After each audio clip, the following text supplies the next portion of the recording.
Kembali lagi bersama gue Fajar Ditya. Kali ini di channel Bukalapak. Pada kali ini gue tuh pengen bawain sebuah cerita yang mana dulu tuh sempat viral di Twitter. Yang pastinya, wah, gila sih. Sebelum dimulai, jangan lupa subscribe dulu nih channel ini biar jadi 1 juta subscriber. Dan juga komen yang banyak ya, misalnya kalian tuh masih pengen lihat gua cerita di channel Bukalapak ini. Terus gue pengen ngasih tahu sama kalian nih, kalau di Harbolnas 12.12 di Bukalapak kali ini bakal banyak banget tuh kejutan dan promo diskon belanja dari barang-barang masa kini. Semua barang-barang baru dan ngetren itu harganya mulai dari Rp12.121 setiap jam 12 siang. Catet nih guys, catet. Periodenya itu mulai dari 27 November sampai 12 Desember. Terus jangan lupa juga nih, bakal ada bobol kilat di periode tersebut. Jadi diskon bobol Bukalapak ini dapat kalian lihat dan juga tunggu di aplikasi Bukalapak. Terus jangan lupa juga ya, kita masih ada nih diskon 80% dan no ongkir sepuas-puasnya. Sama inget nih guys, di Bukalapak lagi ngadain giveaway berhadiah motor. Siapa tahu kalian pemenangnya. Penasaran kan cara menangnya gimana? Langsung aja kalian kepoin di postingan Instagram Bukalapak. Jadi buruan nih, langsung aja dicek barang-barang yang harganya miring. Apalagi ada diskon 80% dan juga no ongkir sepuas-puasnya sampai 21 Desember. Jadi buruan bobol barang impian kalian. Jadi langsung aja nih kita mulai cerita pada kali ini. Berikut adalah ceritanya.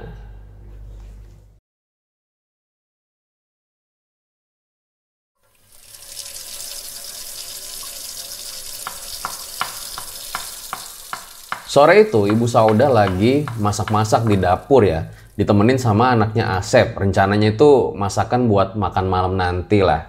Ibu Sauda ini umurnya 35 tahun, di rumah dia tinggal berdua doang sama si Asep tuh, anak semata wayangnya, karena emang suami dari Ibu Sauda ini udah meninggal. Asep sendiri pada saat itu, dia masih sekolah kelas 4 SD. Nah, setelah tugasnya si Asep selesai nih, ya kayak biasa lah tuh, namanya juga anak-anak.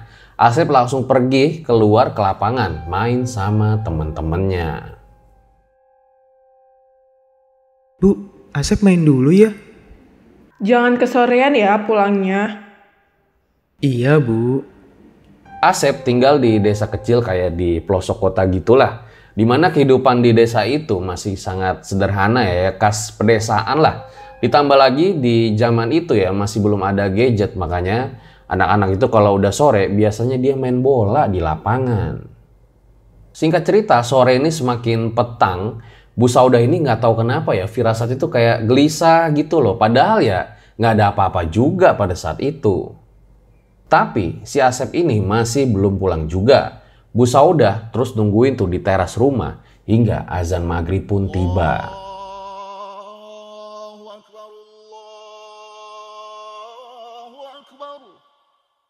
Setelah sholat maghrib, Asep ini belum juga pulang. Padahal ya biasanya udah pulang. Bu Sauda yang dari tadi hatinya gelisah, langsung deh nyusulin Asep ke lapangan. Bu Sauda jalan kaki tuh dia ke lapangan. Nah, selama perjalanan itu Bu Sauda mikir ya, emang sih beberapa kali itu anak-anak pernah ya main sampai lewat habis maghrib. Emang bener-bener deh nih Asep, pikir Bu Sauda. Pas udah nyampe lapangan, ternyata kosong. Gak ada siapa-siapa di sana. Bu Sauda coba tuh celingak kiri, celingak kanan, ya kosong, gak ada siapa-siapa.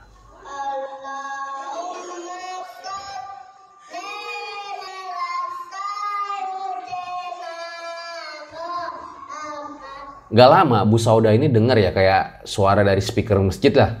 Ada suara anak-anak yang lagi pada sholawatan gitulah di musola. Oh, jangan-jangan si Asep lagi di sana nih, lagi pada ngaji. Ya udahlah, Bu Sauda pun bergegas pergi ke musola. Dan ketika sampai musola, Bu Sauda yang kayak orang kebingungan langsung disamperin tuh sama Ustadz Sofyan. Cari siapa, Bu? Asep datang ke musola nggak ya, Pak? Tidak, Bu. Asep tidak datang ke sini. Ya Allah, itu anak kemana ya, Pak? Bu Saudah pun semakin panik. Aduh, anak gue si Asep nih kemana sebenarnya? Pak Ustadz pun ngeliat itu ya, dan dia berinisiatif tuh buat bantuin Bu Saudah. Mereka pun langsung jalan tuh ke rumah Pak RT. Sepanjang perjalanan ya, Bu Saudah ini kayak harap-harap cemas gitu ya. Duh, anak gua kemana ini ya, ampun, anak gua satu-satunya ini loh. Mungkin itu kali ya yang dipikirin sama Bu Saudah. Nah, singkat cerita, akhirnya mereka sampai tuh di rumah Pak RT. Dan disitulah Bu Saudah nanya, apakah Pak RT melihat Asep atau tidak selepas sore tadi. Tadi sore saya lihat Asep. Dia datang ke rumah saya buat minta izin ngambil mangga di rumah saya. Sekitar jam 5 sore gitu, dia sama 2 temennya yang emang saya belum pernah ngeliat sebelumnya. Saya kira itu teman-temannya dari desa sebelah. Pak RT juga bilang ya kalau dia tuh sempat perhatiin 2 temennya Asep itu, di mana kulitnya itu pucat banget dan ada lingkaran hitam di matanya. Tapi setelah itu Pak RT kembali masuk ke rumah dan sampai malam ini tidak bertemu kembali dengan Asep. Di situ tengkuk dari Bu Saudah tuh tiba-tiba merinding dan dia tuh kelihatan pengen menangis ya. Takut kalau anaknya itu kenapa-kenapa. Pak, tolongin Asep Pak, kata Bu Saudah lemah kepada Pak RT. Dan setelah itu Pak RT pun mengumpulkan warga untuk mencari keberadaan Asep.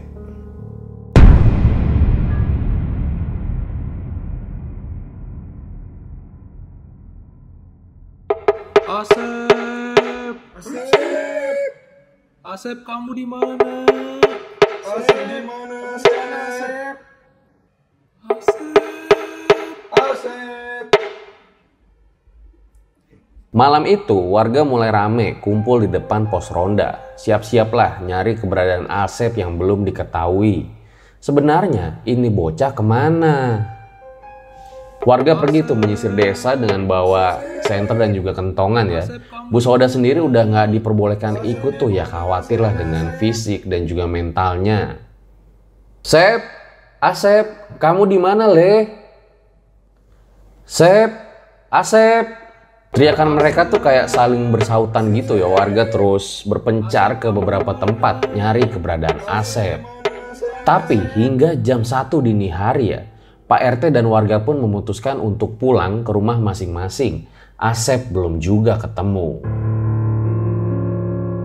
Bu Saudah akhirnya pulang juga ke rumah dengan keadaan yang kacau tentunya. Beliau udah pasrah ya, tapi terus meyakinkan dirinya sendiri. Kalau cepat atau lambat, Asep pasti ketemu. Bu Saudah coba buat tidur ya, tapi dia nggak bisa tidur. Dia masih terus kepikiran Asep.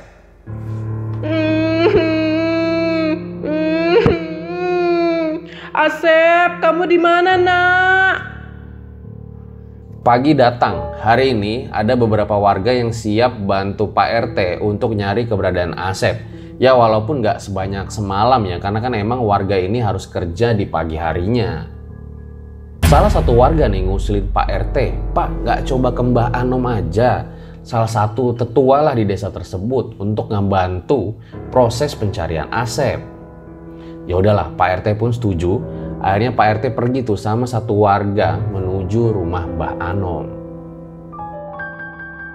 Sampai di rumah Mbah Anom, ternyata beliau ini lagi duduk di kursi bambu depan teras ya, sambil minum kopi hitam dengan cangkirnya yang khas, besi loreng-loreng khas cangkir tempo dulu.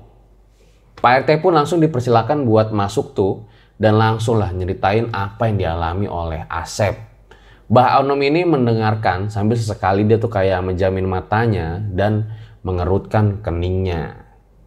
Lalu Pak RT nanyalah keberadaan Asep sama Mbah Anom. Asep berada di tempat yang gelap, sempit, dan juga lembab. Hah? Itu di mana, Mbah? Apakah ada sumur kering yang sudah tidak terpakai di sekitar sana?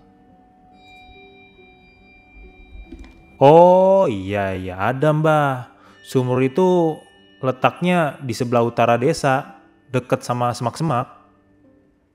Setelah dapat info nih, Pak RT pun langsung berangkat tuh pergi ke sumur tersebut. Gak lupa dia juga ngajak warga ya untuk menyusuri area sekitar sumur. Hingga tidak lama, betapa terkejutnya para warga ya melihat kalau memang Asep itu benar-benar ada di dalam sumur. Asep ditemukan dengan kondisi meringkuk di dasar sumur.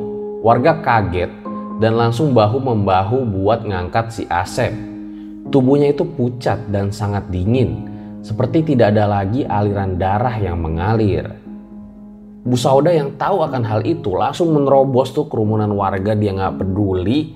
Dan alangkah terkejutnya dia ketika melihat kondisi Asep. Dia bener-bener apa ya, nggak percayalah kalau ternyata Asep itu udah nggak ada. Sep, bangun nak. Bu Sauda nangis histeris. Dia terus-terusan tuh meluk tubuh dari Asep, seakan-akan dia itu nggak mau kehilangan anak kesayangannya itu. Dan para warga pun larut dalam kesedihan itu. Asep, kamu kenapa nak?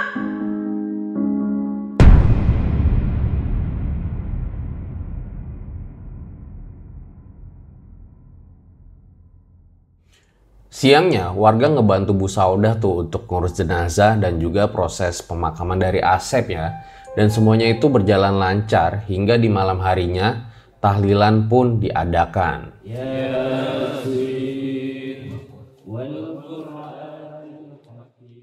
Dan ketika tahlilan pun selesai, tinggal Bu Sauda sama beberapa kerabat aja. Bu Sauda masih larut dalam kesedihannya. Bu Sauda ini kayak masih terpukul gitu. Beberapa kali dia juga sempat pingsan dan menangis histeris. Ya, siapa sih mungkin yang kuat ditinggal oleh anak semata wayangnya. Malam makin larut, warga udah pada pulang.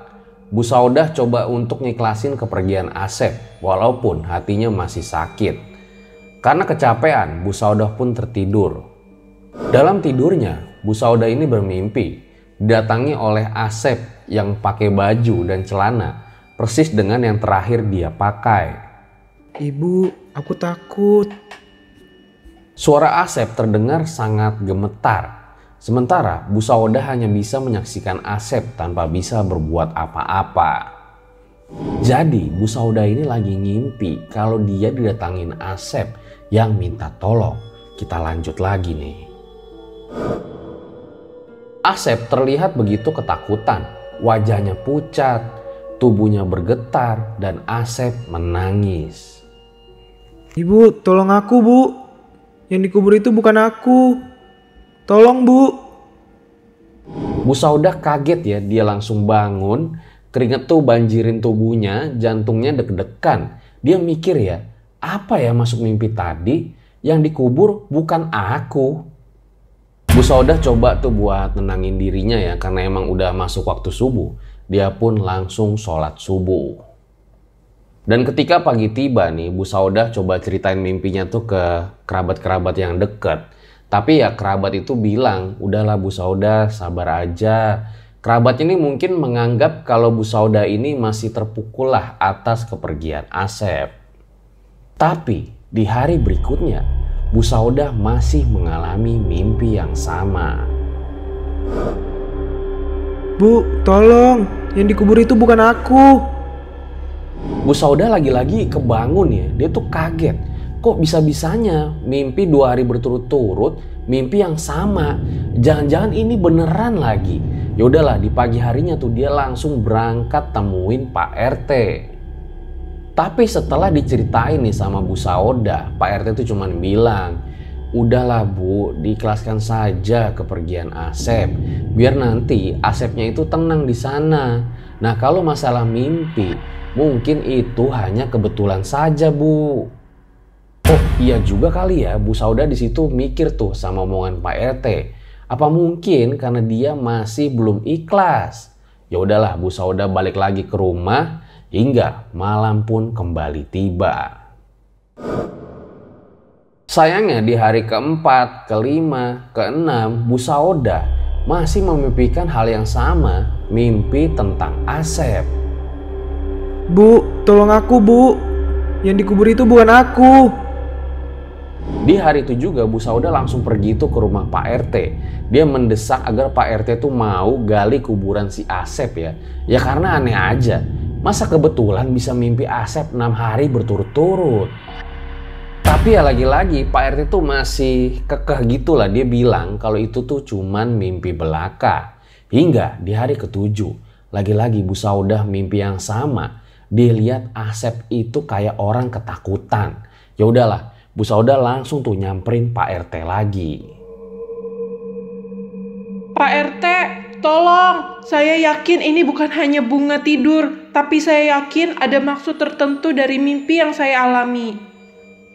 Baiklah Bu, kita gali makam Asep. Pak RT itu akhirnya iba dan kayak nggak tega gitulah ngeliat Bu Sauda. Dan dia juga mikir ya, apa iya itu pesan di dalam mimpi? Siang itu Bu Sauda ditemenin sama 2 kerabatnya, ada Pak RT, ada Bu RT juga, sama 2 orang penggali kubur untuk datang ke makam Asep. Hingga dimulailah penggalian kembali itu. Makamnya tampak masih baru ya dengan taburan bunga yang sudah mengering. 2 orang penggali kubur itu mulai menggali. Bu Sauda berusaha tegar aja ya nahan air matanya. Dia nggak pernah nyangka kalau makam anaknya si Asep harus digali kembali seperti ini. Maafin ibu, Nak. Beberapa menit kemudian ya, kain kafan dari Asep ini mulai kelihatan. Penggali kubur pun mulai melambatkan tuh gerakannya. 2 penggali kubur itu ngerasa heran ya dengan bentuk kain kafan yang ngebungkus Asep tuh kayak aneh aja gitu loh menurut mereka. Tapi mereka nggak berani komentar apa-apa. Mereka berdua lalu ngeluarin jenazah Asep tuh dibantu sama Pak RT sama 2 kerabat dari Bu Sauda. Ditaruh di samping lubang kuburnya. Bu Sauda terlihat dia tidak bisa menahan tangis. Semua yang ada di situ merasa heran dengan bungkusan kain kafan Asep yang terlihat lurus dan sangat kaku. Gak lama mereka langsung ngebuka tali pengikat kain kafan itu. Dan betapa terkejutnya semua orang ketika melihat di dalam kain kafan itu bukanlah jenazah Asep, melainkan batang pohon pisang setinggi tubuh Asep. Melihat hal ini, Bu Sauda tuh langsung lemas dan pingsan dia seketika. Dan kejadian ini tuh ceritanya nyebar cepet banget ke seluruh desa, bahkan ke desa-desa lainnya juga. Lah terus kemana si Asep bang? Nggak ada yang tahu keberadaan Asep ini di mana. Tapi banyak yang bilang ya, kalau Asep ini dijadikan tumbal pesugihan. Ada juga yang bilang kalau jenazah Asep itu diambil oleh orang yang tidak bertanggung jawab. Ya, entahlah apapun itu, kejadian seperti ini tentunya tidak diinginkan oleh siapapun, termasuk Bu Sauda. Sayangnya keberadaan Asep setelahnya juga tidak diketahui dan banyak warga itu ya yang merasa kasihan kenapa kejadian ini bisa menimpa Asep. Karena sewaktu hidup Asep ini orangnya baik dan juga sopan.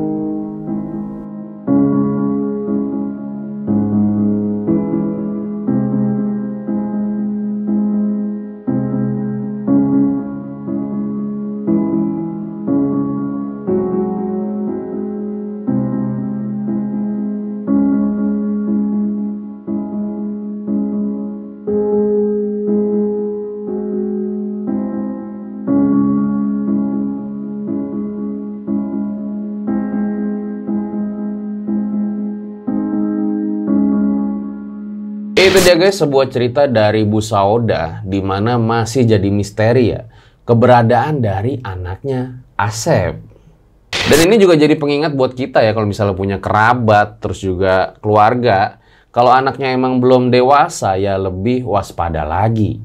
Jangan sampai kejadian dari anak Bu Sauda ini terjadi kembali. Ambil baiknya, buang buruknya. Gue rasa cukup demikian episode pada kali ini. Gue Fajar Aditya, RJ5 undur diri. Ciao.